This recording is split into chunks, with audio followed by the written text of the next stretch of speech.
রংপুর যেন রাজশাহীতেই আটকে যায়। গেল মৌসুমের পর চলতি আসরেও রংপুর টানা 4 ম্যাচ হারল রাজশাহীর বিপক্ষে।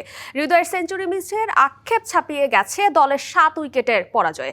রংপুরের দেওয়া 179 রানের টার্গেটে 5 বল আগেই টপকে যায় রাজশাহী। শান্ত ও ওয়াসিমের 50 দলকে জয়ের পথ দেখায়। আসরের অন্যতম ফেভারিট দু দলই সবশেষ ম্যাচ হেরেছিল অস্বস্তিতে। চট্টগ্রামের বিপক্ষে ম্যাচ হেরে ছন্দপতন হয় রাজশাহীর, তবে সেখান থেকে ঘুরে দাঁড়িয়েছে রাজশাহী। টেবিল টপার চট্টগ্রামের সমান 10 পয়েন্ট এখন শান্তর দলের। টস জিতে রংপুরকে ব্যাট করতে পাঠায় রাজশাহী। শুরু থেকেই বিধ্বংসী ব্যাটিং করে রংপুর। ব্যাটিং অর্ডারে উপরে উঠে ওপেনিংয়ে নামেন তাওহিদ হৃদয়। হাঁকাতে থাকেন একের পর এক বাউন্ডারি। ঝড়ো ব্যাটিংয়ে 39 বলে 50 করেন হৃদয় খুশদিলের জুটির কাছে পাত্তা পায়নি রাজশাহীর কোনো বোলার।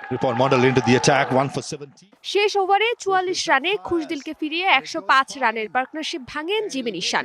56 বলে অপরাজিত 97 করে সেঞ্চুরির আক্ষেপ নিয়ে মাঠ ছাড়েন হৃদয়। 4 উইকেট হারিয়ে 178 রানে শেষ হয় রংপুরের ইনিংস।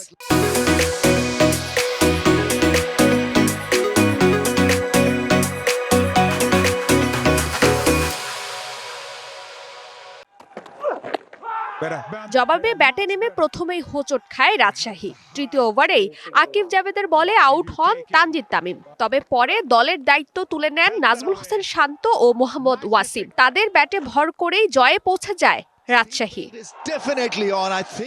নোয়াখালীর বিপক্ষে হারের ক্ষত রাজশাহীর ম্যাচে ভুলতে চেয়েছিল রংপুর। নামি দামি বিদেশি তারকা থাকা সত্ত্বেও পারফরম্যান্সে খুব একটা দাপট দেখাতে পারছে না সোহানের দল।